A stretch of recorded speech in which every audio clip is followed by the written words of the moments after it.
So thank you everyone for joining us on your Wednesday evening, and not just any Wednesday evening, but a beautiful and sunny one as well. So we really appreciate you being here. I'm Hannah, I'm a dentist and I'm one of the founders of Kiroku. And for those of you that don't know Kiroku, we create software for dentists to streamline record keeping. We allow you to write really thorough notes in a third of the time, but more importantly, you have complete peace of mind that everything has been included in your notes. And we started Kiroku because when I first graduated, I just couldn't believe the amount of my time that was spent staring at a screen, doing really repetitive admin work. When I trained for so long to, provide care and talk to patients. So at the very end of the webinar, we're going to do a live demo where for the newbies, we can show you exactly how the system works, and I'd be happy to answer any questions at that point as well. As ever, I'm super excited to hear Reena speak this evening. She needs no introduction, really. Specialist periodontist, founder of RW Perio and the Teaching Academy Perio School, based at 75 at Harley Street. Looking forward to hearing you speak, so I will pass over to you now. Perfect. Thank you so much, Hannah. Okay. So, although it's midweek and you're probably starting to feel tired, I've got a lot of information for you, only because I want to make the most of this evening. So I'm going to give you literally a full whistle-stop tour of Perio and kind of everything you need to know. If you want any of these slides, etc., just drop me a line after, and I can send them across. So it is a lot of info, but we will try to get through it. It's all really important stuff. As Hannah kindly introduced, a specialist periodontist. Most of my time I spend at the clinic, 75 Harley Street. I know some of you already referring there as well, so thank you for sending your patients. And that's most of my week, but we also do quite a lot of teaching as well. We have an on-site teaching academy for hands-on courses, both for dentists and hygienists. So that is also super fun. And then have a few kind of other roles which have helped me give me like a 360 view of perio in practice. So if you're ever around High Street, come and see us. It's a 4-surgery perio clinic. We only do perio, so we love perio, and we've got a big team of specialists and hygienists as well. All right, so let's get straight to it. So perio is really important. There's a couple of reasons why. It may not be your favorite topic, okay, but it is extremely common. And I'm sure for those of you who are at work today, you saw at least one patient with perio, if not more. So it's a topic you really do need to know about. It does have an impact on quality of life. So when you actually speak to these patients in detail, them having like a loose tooth and not being able to bite down, or suffering from bad breath and that affecting their confidence, it does affect someone's daily quality of life. There's also a lot of really good quality evidence on perio health and general health. Tons out there, and really good quality evidence, especially for things like diabetes and cardiovascular disease. And we can have a big impact by improving the gums. You can improve general health as well. So it's important for that reason. And on the same respect, unfortunately, perio is at the top of the list when it comes to litigation. And we will be going through a few things about your notes, but things like Kiroku definitely help with this, because you're not having to, it often is about note taking, and you're not having to worry about, did I include this, did I include that, etc. But perio's topic is at the top. 2 reasons why people get sued is failure to diagnose. Okay, so sometimes you think you've told the patient the diagnosis, but it's not in the notes. So knowing and telling them the diagnosis, having that discussion with them, and then also failure to refer. So knowing when to refer at the right time is really, really important. And I don't want to make this talk really pessimistic, but when you look at the litigation, it's huge, and implants is closely behind, essentially. And unfortunately, with these perio claims, they're huge, like monetary wise, because it's a chronic condition. So usually it's years and years of damage we have to pay for, and then the replacement of teeth as well. So it's not fun, and you'd rather avoid it if you can. Okay, so we've obviously established perio is important. It's worth spending the next 40 minutes on it, also talking about it.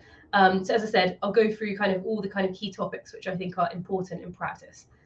So we'll kick off with etiology. So just a really kind of quick update, which I'm sure you're aware, periodontal conditions, periodontitis, gingivitis, they're all inflammatory conditions. And I know this sounds obvious, but the reason why I'm bringing it up is the links between perio and then general health conditions like cardiovascular disease, Alzheimer's, all of those, actually one of the key links is inflammatory. So all the general health conditions that have been linked with perio are inflammatory conditions. So it's just important to note. And essentially what it is, it's the formation and persistence of microbial biofilms. And as you know, biofilms is sort of the buzzword now. Plaque is like a really old school name, so try to call it biofilm. And gingivitis is obviously reversible, but as you head on to untreated, you'll get periodontitis, which is irreversible. And it's interesting because it's not as simple as, you know, you get plaque, or you get biofilm, and then you get pocket bone loss, tooth loss. It's more complex than that, and it's all about firstly a balance between the host and the microbial response. So it's a real balance. If that balance tips, that's when you get damage. And different people may have different susceptibilities to this. And interestingly, 80% of the tissue damage is actually caused by the host response. So like, just think about that for a second. Like, a large part of the damage is because of just how the body is reacting to the bacteria. So I mean, it's not completely to do, we used to say, oh, Mr. Smith, you're not brushing your teeth. It's really, that's a very actually small part of it, is a part of it, but what else is going on? So it, you know, genetics, etc. So there is a big sort of unfair component to it. And obviously this whole response is modified by systemic and local risk factors. So just taking it to a more practical level, right? Your patient comes in tomorrow morning, sits on your chair. This is Mr. Smith. Doesn't look like he's got perio, but as you know, sometimes they don't. And unless you probe, you won't know if they have perio or not. So sometimes it can be misleading. You can't just visually probe. So first things first, they're sitting in your chair. What are some of the key things that we're going to ask them? So a couple of sort of key history taking questions, I would say, for anyone you think that might have perio, I would actually ask these four. They're really quick questions to all of your patients because it will almost screen them for perio. What I find with perio patients, because we see them on a daily basis, often they just say, oh, I don't have any problems. Like, they don't offer up any problems. And then at the end, you have a look at the mouth, you know, bleeding everywhere, mobility grade 2 or 3, and then you're like, are you sure you're not getting any bleeding when you're brushing? Oh yeah, I guess when I'm brushing I'm getting bleeding. Or, you know, I guess my teeth are a little bit loose. That's not like the patients who come in for cosmetic treatment and they're like, I don't like this, I don't like that. So it's best to ask some questions and provoke those answers. So do your gums bleed on brushing? I would say on brushing, because sometimes they think, of course they bleed on brushing, that's normal. And, you know, so I would ask, do they bleed on brushing? Are any of your teeth loose? Do you have any gum swellings or gum boils or such? And do you have any bad taste or bad breath? And I often find, the reason why I say bad taste is a lot of patients will, funnily enough, admit to bad taste, but maybe not bad breath. So it's worth kind of tying them both together. So you do your history taking, and then obviously you're complaining of, and then you move on to your medical history, right? Is your next. You look at medical history, what have they ticked, etc. So this is where risk factors come in. And for perio, risk factors are extremely important, just as important as the plaque control. So the key medical risk factor, if you pick up, you really need to look into is diabetes. And everyone knows what diabetes is. So it's a group of metabolic disorders. It's super common now, unfortunately. And for perio, it's bad news because it increases susceptibility and severity. And for perio, we do call it a modifiable factor because although you can't cure it, you can control it. And actually, control is the main thing with diabetes. So we really need to know, you know, what their control is. So for these types of patients, a couple little tips. Firstly, make sure you plan your appointments so you're not risking things like hypo. Okay, make sure, especially if you're, you know, numbing up, they've eaten beforehand, you must make sure you check their glycemic control. And the only way of doing that is by actually asking them their HbA1c. So in the past, when I first graduated, I used to just, oh, Mr. Smith, how's your diabetes control? And they say, yeah, great, great. And they all used to say great. And I said to my VT trainer, we're in a really good area, right? Like everyone's diabetes. He's like, what are you actually asking? And I said, I'll just ask him if they're well controlled. It's like, you've got to ask them the HbA1c. That's the only way we really know. So they changed the units for this now. So it's usually in millimoles per mole, and you're aiming for around 48 and below. So diabetics need to know that if they are poorly controlled, they may need to be seeing you more frequently. They also need to know your treatment's not going to work very well if their glycemic control isn't good. So that needs to be in the notes. You need to discuss that with them. With these patients, though, they have a lot going on, and there's so much to think about, right? And it's not just the mouth, right? You have to go to the eye appointment, you have to go to foot appointment. Can I have this to eat? Have I had my medication? There's loads to think about, right? So I think we just have to, when we're talking to them, rather than saying why you're not brushing your teeth using the interdentals, you know, how can I work with you, Mr. Smith, to make this happen? Because I know you've got a lot to think about. So maybe working and supporting them. Now, the good thing about diabetes, I mentioned about the systemic link earlier. If you can improve the glycemic control through if you can do some good gum treatment, you can actually improve the glycemic control, right? And the figure is 0.4%. And it might not sound very much, but actually 1% reduction in HbA1c reduces diabetes deaths by about 21%, which is huge. A better way of describing this to your patient, right, is if your patient comes in and they say to you, diabetics ticked on the form, and you're trying to convince them they really need to have some perio treatment with yourself or the hygienist or need to be referred. You can say to them as a motivating factor, if we can do some good gum treatment for you, by the way, we can improve your diabetes control equivalent to your GP having to add another medication. So, you know, your GP might be thinking of putting your metformin, but actually if we can do some perio treatment, you may not need that. And you'd rather have one round of perio treatment than be on a medication for life. So it can be, people say to me all the time, my patients don't care about perio and they're not motivated. It really is all about communication. So these are the kind of things you want to really start bringing in to your conversations. So we've actually at the clinic, diabetes is so important, and because we're seeing moderate to severe perio cases all the time, we've now invested in a HbA1c machine at the practice. So all of our patients, we do a finger prick, and they basically they get screened for diabetes, and those with diabetes get checked on what their control is like. So we're militant, so we really have to, because it has a big impact on our results as well. So that's how much, and more people are doing this. But it's just, I'm not suggesting you have to do it in general practice, but it's just to show, you know, we are treating perio more holistically now. Okay, so that's diabetes. The next one is in terms of medical, which you might see in the medical form, is immunodeficiency.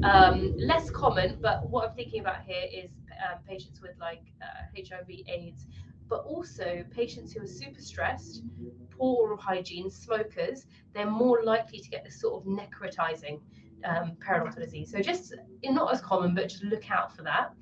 And then pregnancy, okay, so you get hormonal changes during pregnancy, everything just becomes a lot more sensitive, right? So if they're not going to control their plaque very well, everything's going to be magnified.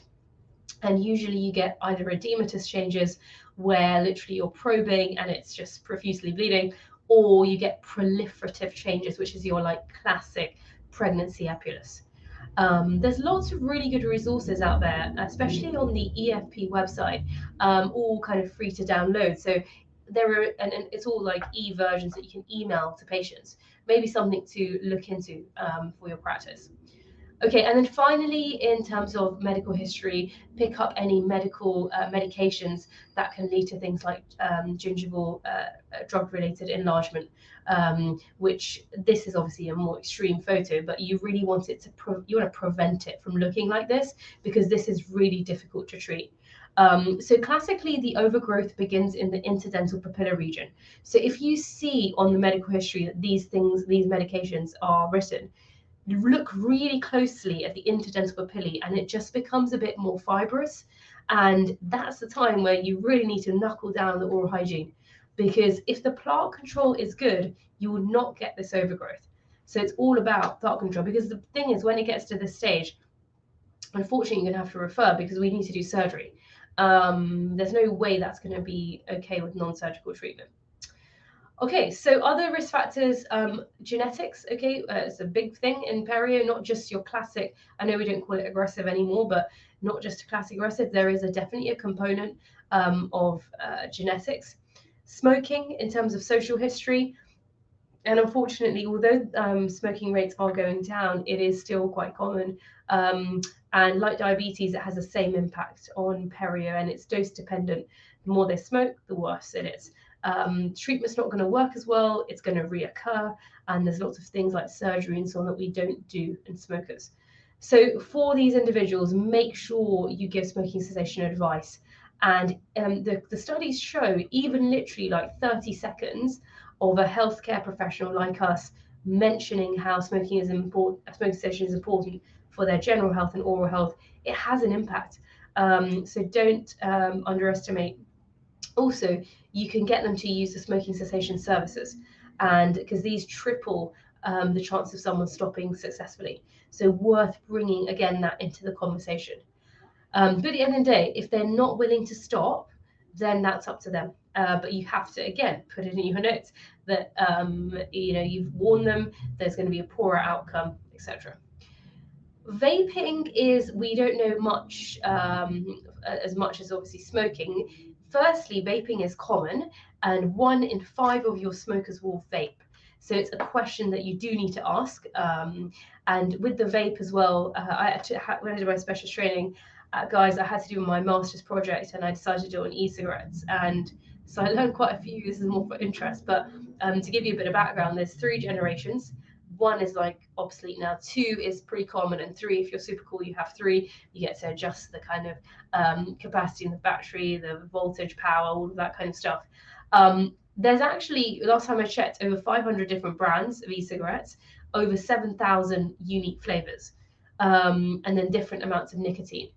So the problem lies here that to do good, big randomized studies, it's just too much variation. So at the moment, we don't have the best studies.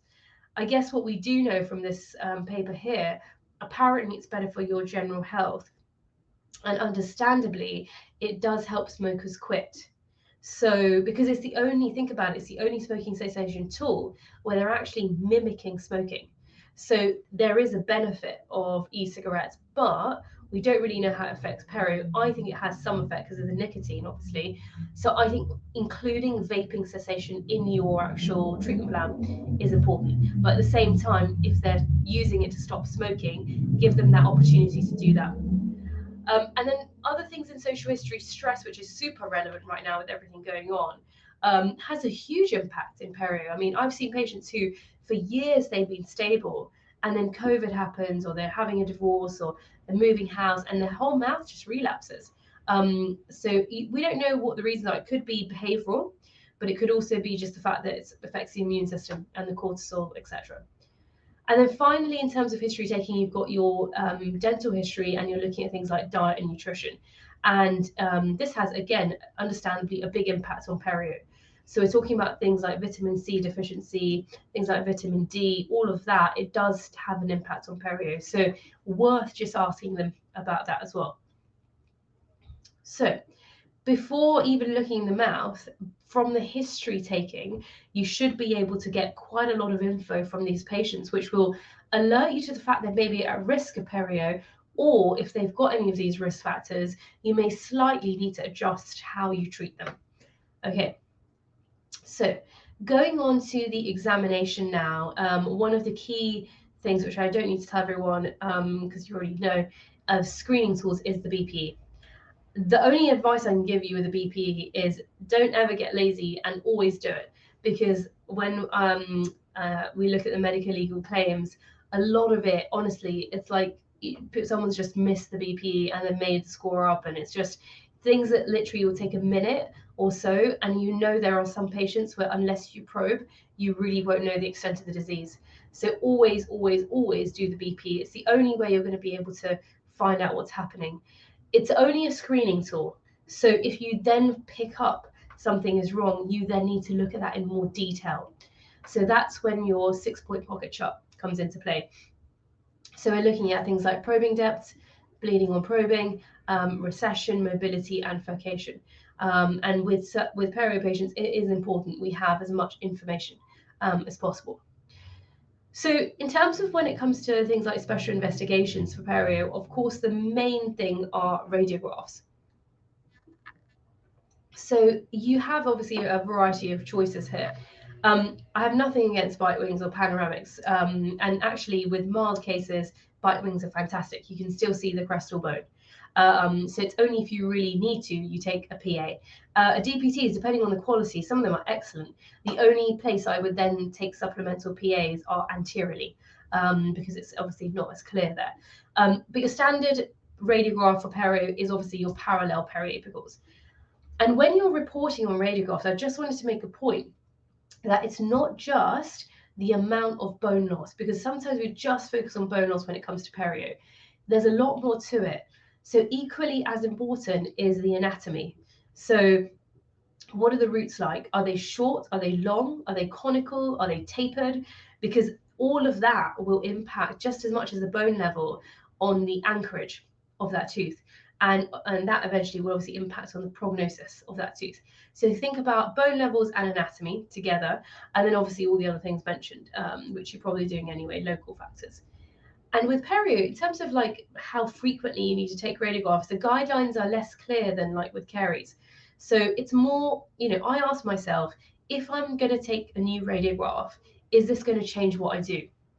And if it might, then I take it.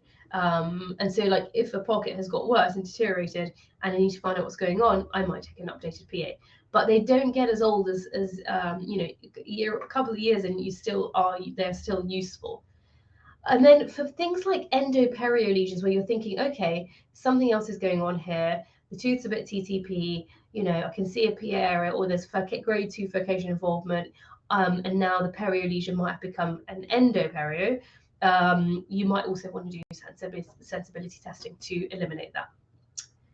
Okay. So now moving on to diagnosis. So bring all the information together, right? We've done the assessment, we've done we'll have a chat with our patient, we've had a look in the mouth, done some special investigations. Now we need to come up with a diagnosis. So I'm hoping that everyone is now using this like every day. If you're not, you must use this, because I mean, people still call it the new classification. It's not new, it's really old now, like it's a good number of years. And everyone is expected to use it. So it's really easy. Sometimes when you watch certain webinars or read about it, they overcomplicate it. So my aim today is really to simplify this. So even if you are using it, it shouldn't take more than like 10 seconds, 20 seconds in practice, because you don't have tons of time. So firstly, the bit, obviously you've got the section of periodontal health, which was introduced, as you know, and gingivitis, etc. But the bit that you need to know is the periodontitis category. There's 3 types. And it's the one that's just called periodontitis that is the one you're going to be seeing on a daily basis. So no more chronic, no more aggressive, none of that. No more adult, juvenile, all those kind of words that you're used to. The way I do it, I have 6 steps, and that really is, I literally spend a couple of seconds on each step, and that will bring together my diagnosis. So I'll just go through each one. The first thing is you look at your radiographs, and you ask yourself, okay, is there any bone loss, right? So looking at radiographs, is there any bone loss? Is that bone loss due to perio? Because don't forget, sometimes you get bone loss for other reasons, other procedures, like if you have an impacted 8 that was extracted and you have to remove bone, technically it's not perio. So just check the radiographs, is there bone loss? If there is, this is a periodontitis patient. So you get that label put on the patient called periodontitis. Doesn't matter if they have pockets or not, they are periodontitis patient.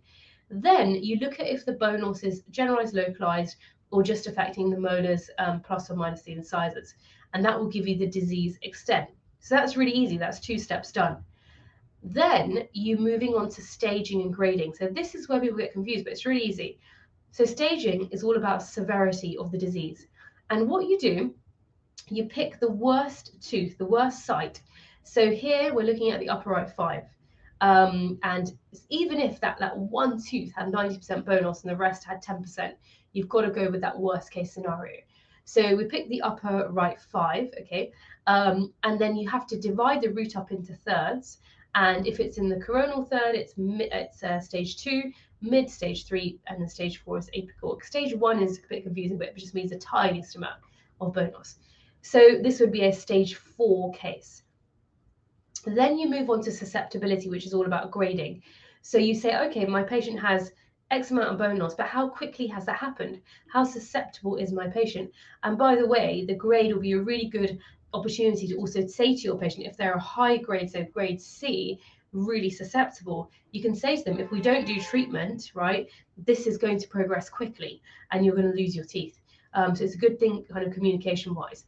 So what you do, the best way of working this out is you just ask yourself, is the bone loss more than my patient's age?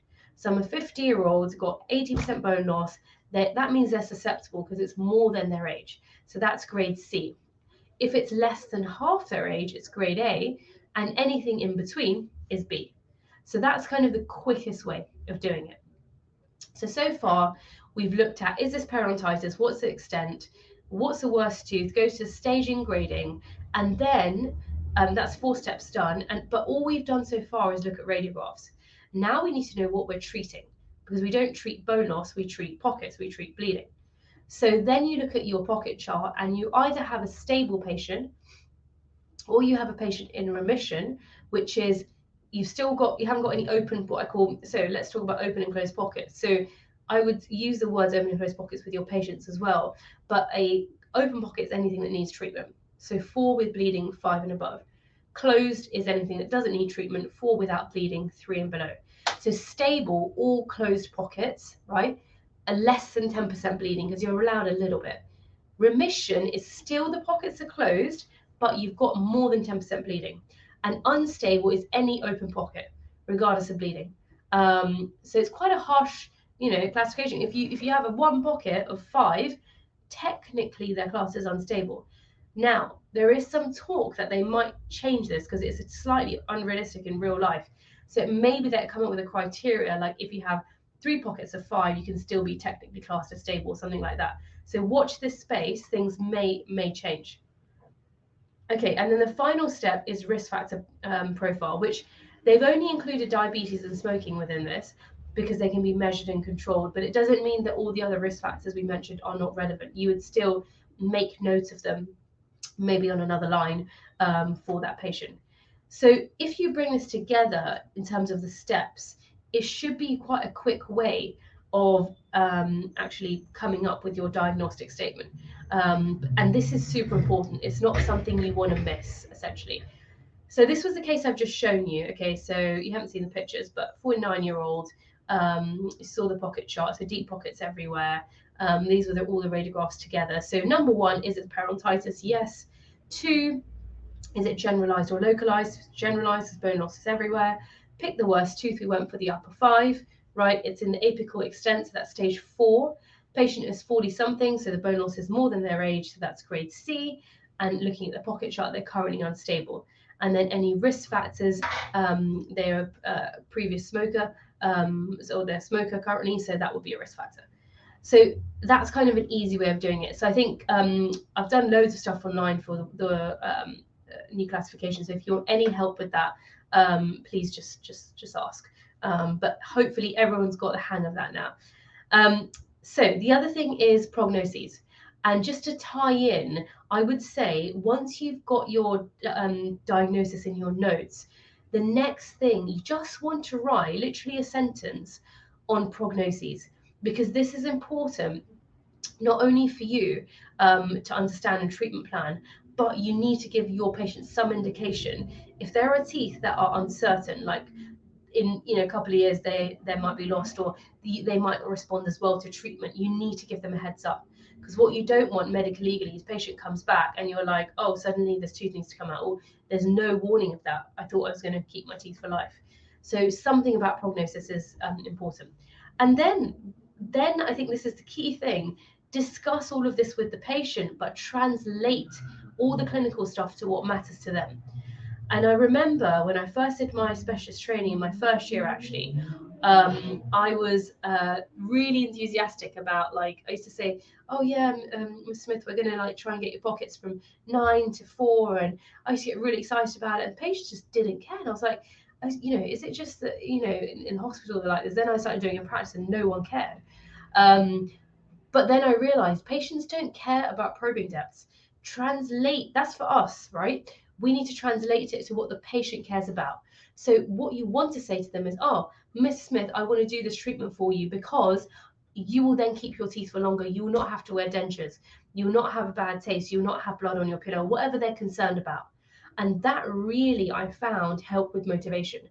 So, sometimes we get carried away with the clinical information. It's important for us and it's important for the notes, but try and really translate what matters to the patient, essentially. Okay, so now moving on to the second part, which is, treatment planning. So we've understood our patient, we've made a diagnosis. Now we need to know what we're doing. So with this is the new kid on the block now. You can definitely say new guidelines for this. So the new treatment guidelines, I'm not sure if you're aware of this, have now come out. And both actually for stage, there's one separate document for stage 1 to 3 and another separate document for stage 4. And these are evidence-based guidelines. I would definitely urge everyone to read them. They're free to download. They're in the Journal of Dentistry, and it's some good bedtime reading. But I will go through with you the kind of key information. So with the guidelines, it's with the new classification, it was a real rejig of everything. But with the guidelines for the treatment, it's kind of what you're doing already, but it's just a bit more structured. The terminology's been updated. So it shouldn't be like a massive change in your practice. And all it's about, right, it's going through a sequence of treatment. So you commence with, it sounds really obvious, telling you to commence with examination, risk factors, diagnosis. We spoke about all those things. And for you out there, you might be thinking, I already do that, but you'll be surprised as to the number of people who don't. So they've really made a big deal about it, and they've made a big deal about explaining to your patient what they have, why they've got it, and what treatment is needed. And then you coming up with like a personalized care plan, because everything now in not just perio but medicine is very bespoke. So it's not like a blanket approach for everyone. So, and that plan also might change through the patient's life, as risk factors change, as other things change. So it needs to be dynamic. But essentially, there are 4 steps for this treatment plan. You start off with supra PMPR and risk factor control. You then go on to sub PMPR, and then you review, and if you need to, you repeat step 2, or you do some surgery. And then the final step is supportive periodontal care for every single patient. So for those of you, I'm sure you've heard of what PMPR means, but it's literally it's replaced every other terminology. So PMPR stands for professional mechanical plaque removal. Not sure why they use plaque, because that's supposed to be an old word, so a bit bizarre. But anyway, so it's either supragingival PMPR or subgingival PMPR. So you no longer say anything, you don't use the word scaling, root surface debridement, root instrumentation, it's all completely changed. So try and make sure your notes are up to date on that. So the BSP have created a really good flow chart, which you can download from their website, where it goes through these sort of 4 steps. And again, it's probably what you're doing already. You may just want to take note of what they've defined as an engaging patient, because we didn't have a definition for that before. And an engaging patient is basically anyone with a plaque score of 20% or below, but also anyone whose plaque score has improved by more than 50%, which is great. So this is a lot more realistic now. So for Mr. Smith, who's really trying, right, and started 100%, is now 50%, you can actually say, great, I'm going to start some subgingival PMPR. Whereas in the past, you'd have to say, sorry, you're not under 20%, you need to keep going with your home care, which I personally think in real life is quite demotivating. So it's good news. So just a little overview of the steps. So step 1, we said, was OHI. Although it's step 1, it's something that needs to be practiced throughout. And then also here is where you're talking about things like smoking cessation and diabetes, importance of diabetes control. Step 2 is subgingival PMPR, and the evidence shows you can use hand, ultrasonic, or a combination. And you can do it in 1 go, 2 stages, full mouth, doesn't matter. It usually comes down to logistics. And you might want to use adjuncts in these cases as well. It's usually for the cases you end up referring, but you can think about things like mouthwash and antibiotics. Then step 3, usually you would refer, and it's for non-responders. We might do some non-surgical treatment, or we might end up doing some surgery. But surgery actually isn't for everyone. It's not appropriate for everyone. So just because you refer them to a specialist, it doesn't mean they're going to do surgery. In fact, for most of my periodontitis cases, I don't end up doing surgery. And then the final step is maintenance, which default is 3 months, but you can tailor it according to the evidence between 3 and 12 months, depending on their risk. But it is super important for every perio patient. Otherwise, there's no point. In fact, it might even be considered unethical if they're not going to sign up to maintenance. Why are we doing treatment? Because everything is just going to go back to what it was. So just wanted to really quickly touch base on just a couple of tips on OHI and the treatment before we move on to the final one, which is referring. So OHI, you really don't have much time in practice. So literally just a couple of quick tips. First thing is, before you go into it, orientate them. So get a mirror, show them in the mouth, show them where the gum line is and where the bacteria are getting trapped. Show them the radiographs. Disclose them if you can. I understand we don't always have time. As maybe hygienists might have a little bit more time to do this. Or even if you disclose a small area, it really highlights where they're missing. And then demonstrate. And I would say test drives, you can get one for Oral-B and Philips now, are excellent. Show them in the mouth. I'm not a massive fan of models. That feel part component for perio is really important. So show them in the mouth with the toothbrush, with the interdentals, size them up. We usually send them like a follow-up email with videos and things like that, leaflets with pictures. All those kind of things are super important. And then when you've done your OHI, set some goals. So GPS stands for goal setting, planning, and self-monitoring. So don't just say, oh, improve your brushing next time. Set some goals. Where do you want the PLAS score to be? How are you going to do that? How are you going to plan that? And self-monitoring, we actually give them disclosing tablets. They go away and use them once a week. And that gives them really good idea as to how well they're doing. Because the thing is, if they don't have that self-monitoring, they will lose motivation. It's a bit like if you're trying to lose weight, you look the same and you don't have a weighing scale. After like a week or so, you're like, I'm not doing this diet. I can't see any changes. So they need that self-monitoring, even if you don't get it time to use it in practice. Keep it simple, obviously. We know there's not much information is retained in our appointments, so keep it simple and always emphasize their responsibility. The number of patients who think it's our job, okay, we have a small component, it's 80% about what they do. So really make sure they take responsibility for their health. In terms of the actual sub PMPR, the only thing I want to say is make sure obviously it's appropriate. It has to be an open pocket.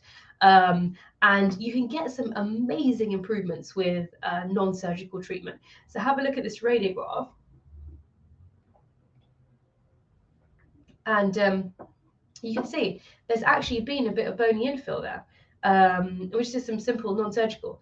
So this is the thing, don't underestimate the power of good non-surgical treatment. Sometimes we do use adjuncts. As I said, that's becoming more and more common. And then the final part is once they're healthy, they're on maintenance, which we spoke about. But it is something that you want to tell them from the beginning, because otherwise what they think is that, oh, I've just paid for all this treatment. Now you're asking me to see the hygienist again, or now I'm having to see you every 3 months and you're going to claim a band 2 every 3 months or whatever. So you've got to give them a heads up that it's a condition that needs to be managed, unfortunately, lifelong. Okay. So final part is referral. So there will be some cases that you're not able to manage yourself. And in terms of when to refer, because remember, this is one of the biggest reasons why people get sued. And I've seen all sides of it. And I see and it's really sad because there's some patients who I see on I would say at least a weekly basis crying in my chair, not because of me, but they're sitting there saying, I wish I was referred earlier, because I'm having to tell them they're now losing 3-4 teeth.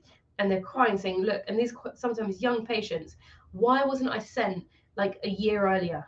And this is when the whole medical legal things happen. So you delay referral, I would say. Understand the guidelines, because if you're going to get sued, they'll look at what the guidelines are. And unfortunately, I find when I speak to some people, they just don't know the guidelines. So the guidelines are complexity 3 cases. So BP of 4 in any sextant and stage 4 grade C is a straight referral. And so you're probably thinking, oh my God, all my patients, need referral. It's a big chunk of people. They might not all say yes, but it's a big chunk that technically should be offered referral. So I think it also with the referral, sometimes you think they're going to say no, especially to private referral. But a lot of my patients, even though in Harley Street, most of them come from NHS practices. I've got a big chunk of low income patients. Because the thing is, if you explain things to people properly and you make it accessible for them for finance plans, things like that, people will pay. So don't rule anyone out. Minimize any delay, because what happens medical legally is then you think they don't care, they lose a tooth, and then they're like, why did you not refer me? Now you're going to pay for my implant. And this is a really common thing that happens. So with referring, a quick way of kind of understanding who to send over, it's like for periodontitis, your standard cases like what we used to call aggressive, so your susceptible patients, or you've done a round of treatment in-house and there's still some deep pockets. It's just not improving, or still residual pockets remain. They might be associated with like anatomy stuff or vertical defects. Send them across. Gingival overgrowth.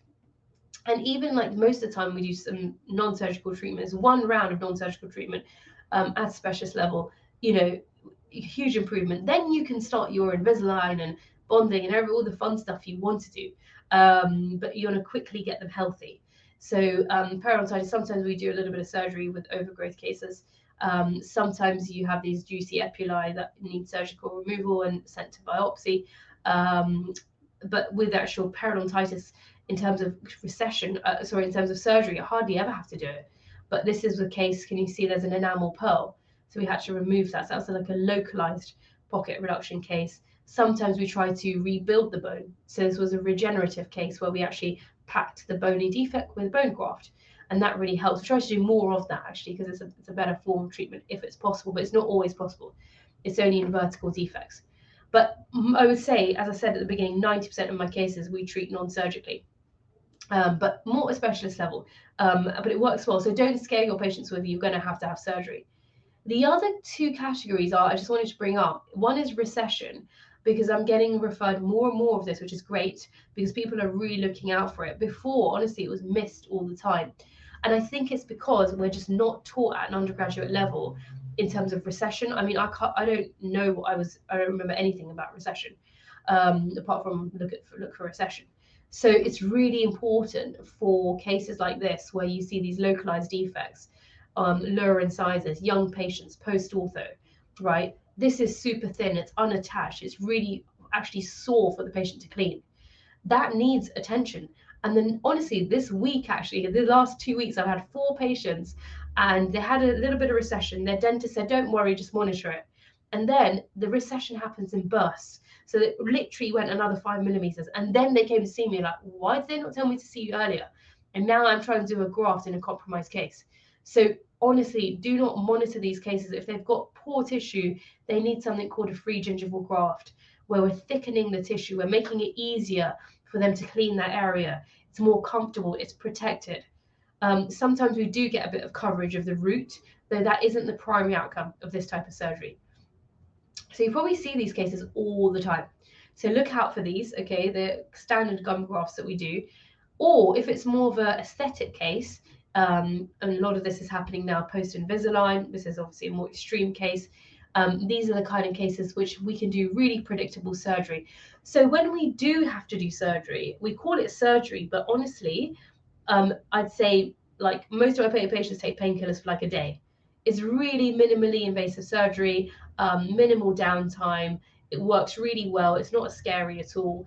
They just have to be on soft foods for a few days. So I mean, when you're mentioning these things to them, it's important to know this. And I'm showing you these cases because honestly, when I was an undergraduate, I only realized, even in my perio training, and in my final years, I was like, wow, we can actually do this now. And we do a mixture of things. Often I do a coronio advanced flap. We bring the gum down, thicken the tissue, take a little piece of tissue from the palate. It works really well. So instead of doing like composites right to the end of the root, this is a great example of where you can actually treat it in a better way. this is a case I actually did with Dr. Zeem, who's one of the who used to be involved with Kiroku as well. He did composites up to the CUJ, and then brought the gum down. We did a corneal advanced flap. Much better way of treating it. Composites have a role, but up to a certain level. Composites are for where the tooth enamel has been lost, not for the root part. And just for interest, this is kind of how it looks immediately after we overcorrect it, and then it kind of recedes back, it heals to the right level. And as I said, it's really minimally invasive. Takes me about an hour or two, and patients have a little bit of a swelling for the top ones, but they're absolutely fine. So it's nice to see that we can now, with the technology we have, the perio technology we have, there's so much we can do.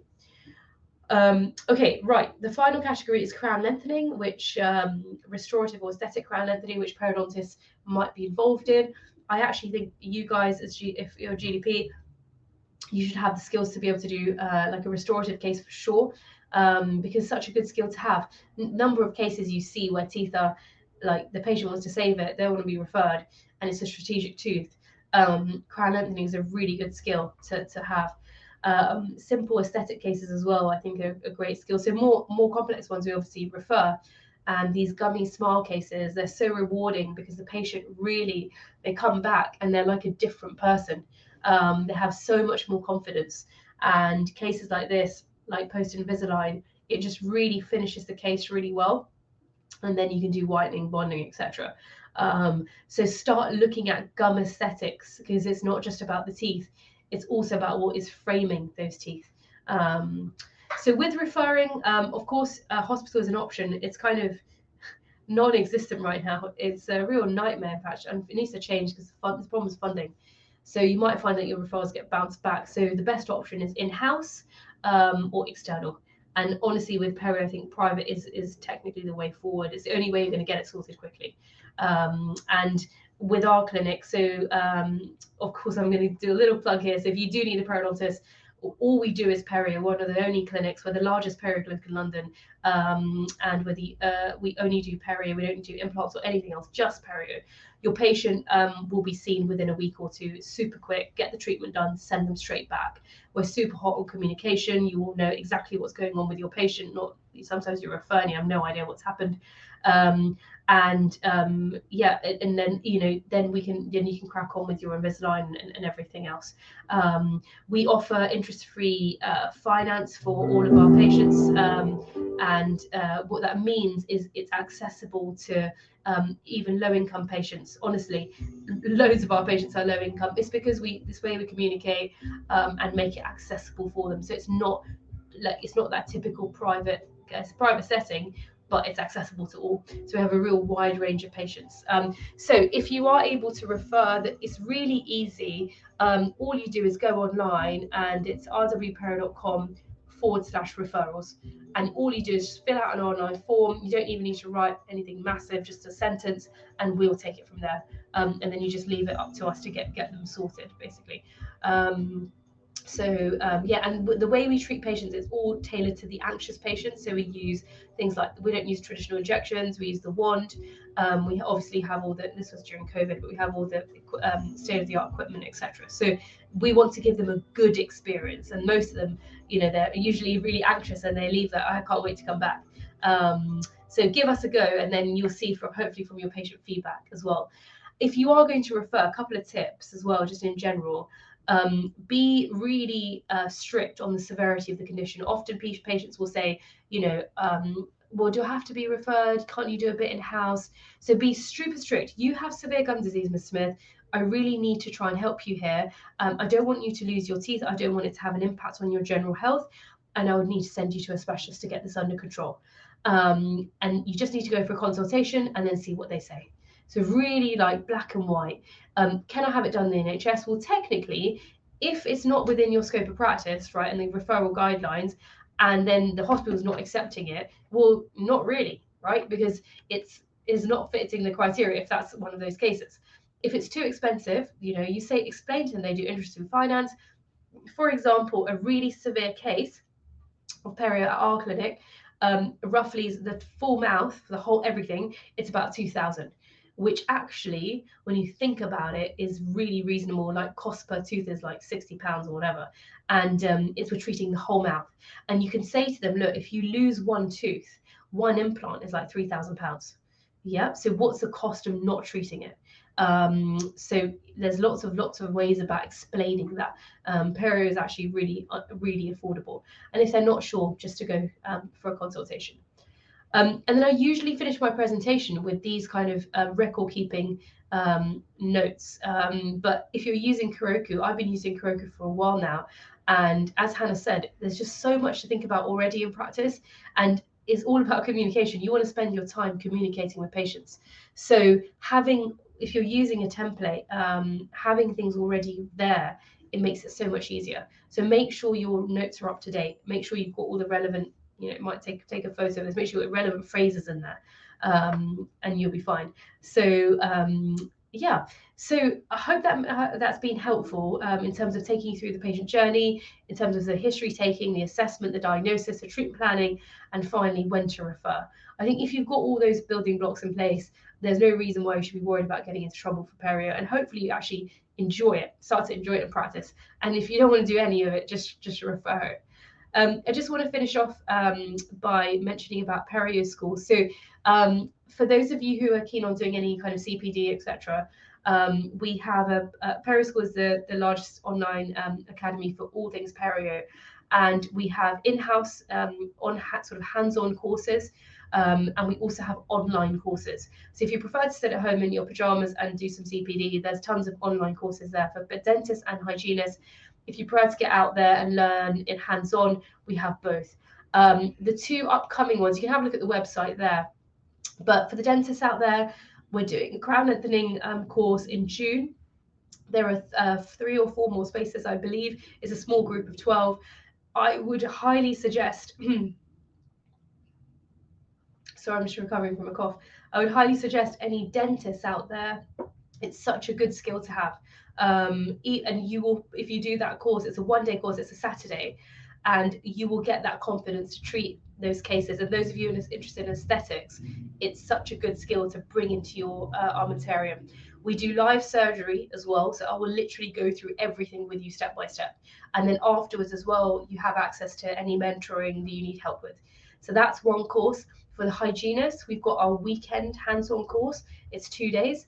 So have a look on the website. It's a couple more spaces for each. It'll be great to meet some of you in person. And if you have any questions about it, please email hello@perio.school. Perfect. So thank you so much for your time this evening, and I hope that's been helpful. Follow us on Instagram, and if you have, please do keep in touch. If you would like these slides or whatever, please email me on hello@perio.school, and I'm happy to send them over. So yeah, thank you so much, and I will now hand back to Hannah. Reena, thank you so much. Genuinely, I learned a lot, and considering I don't practice as much as I used to, it is so important to have those reminders. We've got quite a few questions, so I can go through some of the Q&A and then we can do the demo afterwards. I can just whiz through those. So one of the first questions is that when you were referring to diabetes and everything around that, was it referring to type 1 or type 2 diabetes? Both equally relevant. There are more studies on type 2, but both is relevant. Perfect. I'm actually going to whiz through. And sorry, thank you for talking for so long when I know that you've had a sore throat. We've got a question, which is, where are you measuring bone loss from, CEJ or a couple of millimeters from CEJ? Really good question. I just do it from the CEJ. Technically, the bone is slightly under the CEJ, to be honest. But the easiest way in practice is just imagine where the CEJ would be and then do a rough calculation. We've got a question, which is, so if you have taken bite wings only for caries and periodontal disease, then we can't stage and grade the periodontal status. Would we then use the old classification? So you can, because you can estimate it, and you can also use it in millimeters. And usually, if it's like it's going to be stage 1 or 2. It's usually not going to be 3, 4, like extreme case. Or you won't, because you won't see the bone. So you can estimate it from a bite wing. Perfect. And And then another question, which actually I'm also very interested to hear, which is, should we be starting subgingival PMPR if the patient doesn't quit smoking? How do we go about this? Yeah, good question. So as long as the patient's engaged in terms of oral hygiene, I would do a round of non-surgical treatment and then look at how much they've improved. So certain smokers, they will still have pretty good healing. If it's improved, you could even give it one more go. And then I would say, call it a day, they're on palliative care. So I wouldn't not do any treatment just because they're a smoker. I would still intervene. But for example, I did one round, there's no improvement, then I would just say, okay, just put you on maintenance now. So then it depends on how well they heal. Perfect. If the patient is using interdental brush as well, how important is it to remove things like overhanging crown margins, amalgam ledges, etc.? The more you can remove those things, the better. So anything that aids, is all about oral hygiene. Anything that helps the patient, makes the mouth more amenable to oral hygiene is ideal. So if you can, I would definitely include that as part of your treatment plan. Perfect. I'm sorry, there's quite a few questions. So in a stable perio patient, i.e. they've had successful RSD, which we can now rename, how long would you keep them on a 3-month recall, and when would you start extending that recall? So you start at default 3 months, and then you'd usually see them annually as well to do a full pocket chart. You can adjust the interval whenever you like. So if you think I usually would keep them on 3 monthly for a year, and if they're a severe case, and then I would say, okay, if they're pretty stable, they've got really good oral hygiene, minimal risk factor, you could go to 4 months, see how well that works. If things are starting to get unstable, then bring them back to 3 months. So you just have to, you can be dynamic with it, and test if it's working, and take it from there. Perfect. Should the perio status be assessed and diagnosed at every exam? In a busy NHS practice, if we've diagnosed and given advice, but patient just wants their 6-month scale and polish, and often don't want to pay band 2 once for a clean, let alone every 3 to 6 months, which is the majority of patients, how do we proceed? You do need to check, you do need to do a VP every single visit. So it's probably take the just amount of time to do a band 1 and band 2 for this type of patient. So I would just do a band 2, and you can claim band 2 for this type of perio patient. So no, I would be strict with that. That's when you start getting into trouble. Sorry, I am reading through and making sure I'm not repeating any questions. What's your thoughts on the water pick? Good question. I have nothing against it. It does obviously incidental brushes are superior to things like water pick, air floss. However, again, it's quite bespoke now. So for every patient, certain patients, if they're not going to use anything, I would rather they use that. The same respect, if they can't get all the way back to the mouth, back part of the mouth, and they can't get interdentals there, then use a water pick. So I think there is a place for it, but obviously it's not as effective as some of the other devices. How do you record your recall when a hygienist is involved? For example, everything's stable, but has periodontitis and sees the hygienist regularly. Do you record recall assuming they are not seeing a hygienist? A little question. I actually also don't understand the question, so basically, we can skip it. Recalls, I would say, I'm not sure if I'm answering a question, but either the dentist or hygienist can set the recall first of all. If they're on maintenance, it's a good idea for the hygienist to set it because they can get a good idea of how stable they are. But you also need to have a discussion who's going to do the pocket chart, who's going to do BPE. Ideally, everyone who sees the patient should be doing a BPE. So I think it's just about working together and coming up with like a practice protocol that will work for your team. Perfect. I'm actually going to jump onto a question for myself, which is, what is the ballpark that you would charge for when you are doing crown lengthening or when you are doing the gingival grafts? Just because I can think of so many of my patients that would be relevant for. Yeah. I would love to just be able to give them a ballpark and let them decide. Yeah, really good question. So it usually starts from around 1,200, and the max is usually around 2,000. So it's actually very similar to like a periodontitis case. So like unless it's a huge case, like a big massive case, you're doing every single tooth, max is like 2,200, and it's a one-off fee and it's done for life. It's not something that comes back again. Some people think, oh, does it recede again? No, it's stable because we make sure that we've corrected their predisposing factors. So it's super stable and patients are super happy. So it's worthwhile, and they can do it on finance as well. Great, that is amazing to know, because I can think of so many of my patients, so I can That's the thing, send your way. the cases, you're like, oh, okay, I saw that yesterday, and you start looking, and it's so common. So yeah, you honestly, they really benefit from this treatment. Thank you so much. I'm going to leave it there, because I'm aware that you have been talking for quite a while with a sore throat, and I can dive into a quick demo, and I can show actually Reena's template as well, so everyone can kind of understand how you can avoid missing things from your records as well from a perio perspective. Let me share my screen.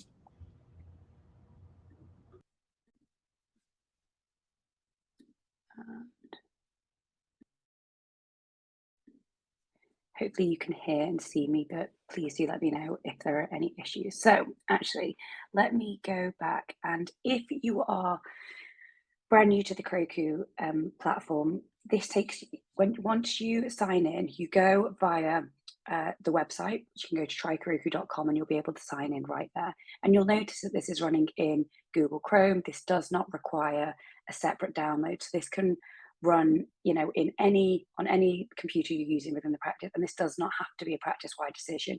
You can decide to use Kiroku and sign up for it yourself. As I said, if you are new to Kiroku, you would be able to go to the template library, and you'd be able to add in any number of templates. Now, with the code that we have sent over, you will automatically get Reena's template added to your account. But if not, you would just be able to search for that and just add that on. You can see that I've already got that onto my account. So I'd then be able to go back to the dashboard. And if I scroll to that template, I would then just be able to click on that to drop straight in.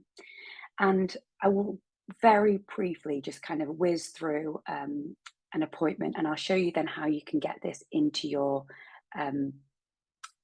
practice management software as well. So firstly, with Kiroku, everything is clickable buttons. So rather than you having to spend lots of time typing, it's far easier to enter your information. That said, everything can still be adjusted if needed. You can make any changes that you would do as you would in any text editor. But where Kiroku starts being really quite unique is kind of, number one, the ability to have all of these buttons and prompts. So you can say, okay, we've got a daily smoker. Because they're a smoker, it's then outputting cigarettes per day. So let's say we've got a patient who's smoking 5 cigarettes per day. They're not drinking too much alcohol, but they've got high stress. You would then be able to go through the dental history and say, we've got a patient who's brushing twice a day with a manual toothbrush. They're using fluoride toothpaste. They are using interdental brushes, and they're using those daily. So good OH, no mouthwash. And let's say you wanted just to remove out things. You don't have to fill in everything that's there. Again, just to clarify, the way that we have written it like this, because we're assuming that you're doing your full BP within the section on your practice management software. So rather than repeating things, you can just do a summary here.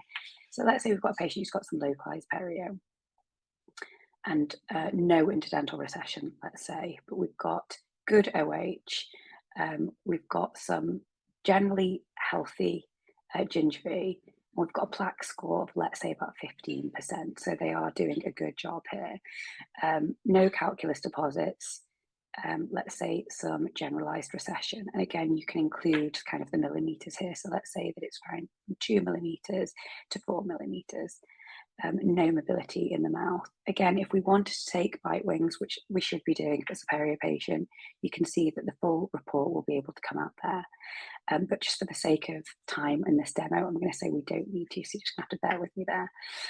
Let's say we've got a patient who's got periodontitis, because we can see that from the bone, as Reena guided us earlier. Let's say we've got some localized perio. It's a grade stage 2, grade B. Let's say we've got unstable. Let's say we've got a pocket of 5, and they are a smoker. You can see that with Kiroku, because we've captured information elsewhere, the correct information is kind of cascaded into the right place. So with your discussion, you know that typically you're giving that information. Are you always writing it in your notes? Are you protecting yourself medical legally? That's a different matter. So with Kiroku, all that information is popped into the correct place. So we've got smoking cessation advice. We've got advice regarding their stress and how that's going to affect their periodontal disease. We can go through and we can select the relevant options there. We've then got a description of a periodontal disease, what they need to do about it, the risks involved in that as well. And again, we've also got the new guidance in terms of treatment. So we can go through and say we are going to do, and actually, Reena, you might have to tell me if I'm selecting this wrong, but let's say I'm going to do subgingival because their plaque score is less than 20. So we're going to do the patient's going ahead with subgingival. That's the notes complete.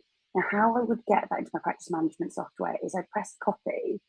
Now, I'm aware that I'm only sharing my Kiroku screen, so bear with me. I'm going to stop sharing and I'm going to re-share another screen to be able to show you me pasting that in. So you're going to have to imagine that this text box is whatever practice management software you're using, but you would be able to just then paste that clearly into your notes. You would then go back to Kiroku, and again, I'm going to have to stop sharing and reshare.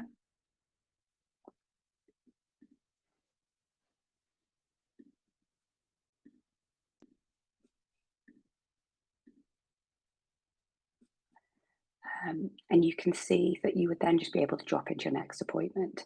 And just one final thing to clarify, obviously, all of you are offered a personalized onboarding session to let you understand how you can get the most out of Kiroku and how you can start customizing templates. But that's just a really important thing that I wanted to emphasize. You've got the complete ability to adjust these templates to your needs. You want to make Kiroku reflect the information you're giving rather than you kind of bending yourself out of shape to fit the Kiroku flows, even if it is, there's some recommended things that you want to start introducing into your workflow. So hopefully that's given you some additional information. If there's any questions afterwards, please message us through the platform. We can help you in any way. But hopefully that is everything. Reena, once again, thank you so much for your time. Good evening, everyone. Thank you, everyone. Have a great evening. Thanks so much. Bye.